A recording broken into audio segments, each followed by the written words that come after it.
The story begins with an old man in a hospital inside a futuristic-looking city. The doctor asks him who he is, and he introduces himself as Nemo Nobody. When the doctor asks him how old he is, he says that he's 34 and that he was born in 1975. The doctor then tells him to look in the mirror, and the man is visibly shaken, still insisting that he's 34 years old. But once he looks at the newspapers, he sees himself with the title, "The Last Mortal Turns 118. He starts panicking, repeating that he's 34, and that he has to wake up. He does. He gets up and removes the shades, but his wife Elise tells him that the sun hurts her eyes. He tries to turn on the lights, but the switch isn't there. The house feels strange. Sometime later, while his kid is playing with a ball, a mailman leaves him an envelope. But when he looks at him, the mailman is walking backwards. He opens the envelope and sees himself with a totally different family. He tells his son, Paul, keep it down. But the child tells him that his name is not Paul. Suddenly, he wakes up somewhere completely else. He calls for his wife Elise, but his wife tells him that her name is Jean. She then whispers that his friends are here. A man in a suit approaches him, but he starts speaking backwards, and suddenly Nemo is back with his wife Elise. When the tanker in front of them explodes, we are back with the old man in the futuristic city, where a news reporter informs everyone that in this new episode, Mr. Nobody is the last man on Earth to die of old age. The interview with Nemo goes live on television when the doctor tries to hypnotize him into telling them who he is, and suddenly he wakes up young again inside the store. He rushes outside, but the streets are empty. There is a message in the sky telling him to go to sleep. The doctor tells him to remember even further back. Suddenly, he remembers. A long time ago, even before his birth, he was awaiting, along with those who were not yet born. He says that when they are not born yet, they know everything that will happen. But when it's your turn to be born, the angels of oblivion place their finger on your mouth. It leaves a mark on your upper lip. It means that you have forgotten everything. But for some reason, the angels missed Nemo, allowing him to remember different possible futures for himself. This means that the present day, old Nemo can recall his different probable pasts, and somewhere among them is the life he actually lived. Then, everyone needs to find their parents. Nemo found a couple he liked because he was drawn to their story of how they met. It was all because of the butterfly effect. A butterfly flaps its wings on the other side of the world, hitting a leaf that is carried by the wind. It flies all the way beneath his new father's feet and causes him to fall. And that's how they met. And then Nemo was born. He was aware from birth, wondering all kinds of questions. Why can he see his mother's eyes but not his own? Why can he see his hands but not himself? Why is he him and not someone else? Back to the old man. He is awoken by someone entering his room. It's the interviewer, who has just come to ask some questions. He asks if Nemo remembers the world before mortality. Mortality is basically the endless renewal of cells, he explains. Nemo's answer is simple. They smoked cigars, they ate meat, but most importantly, they used to fall in love. Back to boy Nemo, who can't decide which cookie to take, so he doesn't pick any, saying that as long as you don't make a choice, everything remains possible. He then passes by 3 young girls, Elise, Jean, and Anna. Later in his life, he married Anna. He also married Elise, and Jean as well. At age 9, Nemo tells his mother about the angels of oblivion. He accurately predicts that his father's car will lose control and kill a woman. However, his mother doesn't believe him, insisting that one can only see the past, not the future. Some 13.7 billion years ago, the universe exploded and began expanding rapidly. After the Big Bang, 3 spatial dimensions and 1 temporal dimension emerged. The spatial dimensions allow movement through width, height, and depth, but time does not grant the same freedom. The arrow of time moves in only one direction, which is why we can observe the past, but not the future. If Nemo truly can see the future, it would mean that time can be reversed, a phenomenon humanity has never witnessed. One day, he notices his mother walking into the woods alone. He follows her and discovers that she is cheating on his father. When the affair comes to light, his parents have a massive argument that ends in divorce. They go their separate ways, and young Nemo is forced to choose which parent to live with. On one occasion, he boards a train with his mother and moves to Canada. In another, he stays with his father. In the timeline where he leaves with his mother, Nemo becomes a rebellious teenager, doing his best to scare her boyfriend, Harry. Meanwhile, his father suffers an accident and becomes disabled. At school, Nemo notices a new girl in the class, Anna, and instantly falls in love. One day, she approaches him on the beach and asks if he wants to swim with her and her friends. Nemo rudely declines, saying he doesn't swim with idiots. Offended, Anna walks away and they barely see each other again. 2 decades later, Nemo runs into Anna at a train station, this time with her 2 children. They exchange awkward greetings before parting, and Nemo regrets his harsh words from years ago. So when Anna approached him on the beach, instead of being rude, he simply admits that he doesn't know how to swim. They spend time together, slowly reconnecting. However, Nemo cannot escape his mother's boyfriend, who moves in to live with them and also brings his daughter, who turns out to be Anna. Nemo and Anna share mutual disgust at their parents' relationship.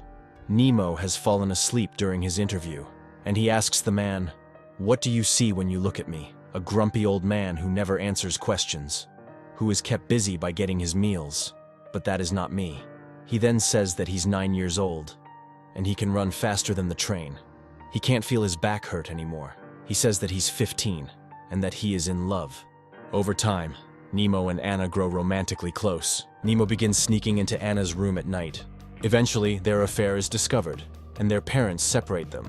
Heartbroken, Anna makes Nemo promise to wait for her at the lighthouse every Sunday until they meet again. Anna moves to New York with her father. Nemo waits at the lighthouse for months, but Anna never appears. She sends letters, but Nemo's mother hides them, and the two lose contact. Nemo grows distant from his mother, while continuing to hold Anna in his heart. 2 decades pass. Finally, they see each other at the train station and immediately recognize one another in the crowd. They embrace, making up for the time they lost. Anna confesses that while they were apart, she never loved anyone else, never allowed herself to live for herself, only pretending to be alive. She renounces all possible lives and loves for Nemo, yet she admits she is afraid of losing him again and needs time to adjust to love. She gives him her number and asks him to call her in 2 days to meet at the lighthouse, but a sudden downpour renders the note illegible. Nemo starts laughing, saying that the reason he lost Anna forever was because 2 months earlier, an unemployed Brazilian boiled an egg. The heat created a microclimate in the room, just a slight difference in temperature, and 2 months later, a heavy rain on the other side of the world. Nemo waits at the lighthouse daily, but Anna never comes. In an alternate storyline, Nemo marries Anna, and they have children. He becomes a television host, explaining scientific phenomena. One evening, while driving home from work, he hits a bird, loses control of his car, and plunges into a lake, drowning. In a different version, Nemo is not married to Anna. Instead, his assistant crashes and drowns. At the funeral, Nemo meets Anna, now the widow of his assistant. With no path leading to happiness, Nemo explores what life would have been like had he stayed with his father. In his free time, he rides bikes and writes science fiction stories about a journey to Mars on his typewriter. At a school party, Nemo meets a girl named Elise and develops feelings for her, but he freezes, unable to act on them. When Elise encourages him to speak, Nemo starts talking about gravity on Mars. Elise laughs at his enthusiasm and makes him swear that when she dies, he will scatter her ashes on the red planet. A few days later, Nemo goes to Elise's house to ask her out, only to see her with her ex-boyfriend, Stefano. Frustrated, he speeds away on his motorcycle, crashing and ending up in a vegetative state. Though he can sense the world around him, Nemo cannot move or speak. Gradually, he remembers the movement of his fingers on the typewriter keyboard, and finally manages to lift a finger as this storyline draws to a close. Time rewinds to the moment Nemo saw Elise with Stefano. This time, after Stefano leaves, Nemo gathers his courage and confesses his love. Elise bursts into tears, revealing that she loves Stefano, but he does not love her back. She politely rejects him and walks away. Heartbroken once more, Nemo vows to marry the first girl who will dance with him at the school prom. That night, he meets a charming girl named Jean and dances with her. On the way home, he makes several promises: to marry Jean, to become rich and successful. Years pass. Nemo achieves his ambitions: a beautiful wife, 2 children, and a large house. Yet he remains dissatisfied. Frustrated with the predictability of his life, he starts making all decisions by coin toss. Eventually, he transfers all his possessions to Jean and leaves his family behind. At the airport, a coin toss leads him to assume the identity of a passenger named Daniel Jones, whisked away to a hotel by a chauffeur. There, Nemo is killed by 2 assassins who mistake him for Daniel. Nemo revisits the moment at Elise's house once again.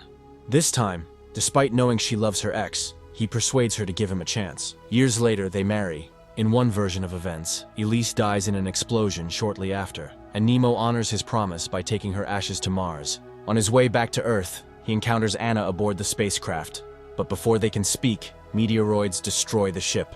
In an alternate timeline, Nemo and Elise marry and have 3 children. However, Elise struggles with borderline personality disorder and chronic depression.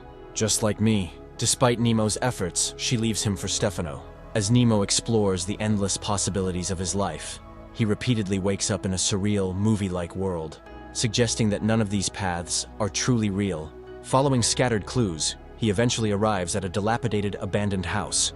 Inside, a DVD player is hooked up to a television. On the screen, the 118-year-old Nemo speaks to his 34-year-old self. The older Nemo explains that the younger Nemo's life is his past. Time is inverted for him. He reveals that the younger Nemo does not exist in this universe. All possible lives are playing out in the mind of the unborn baby Nemo in heaven.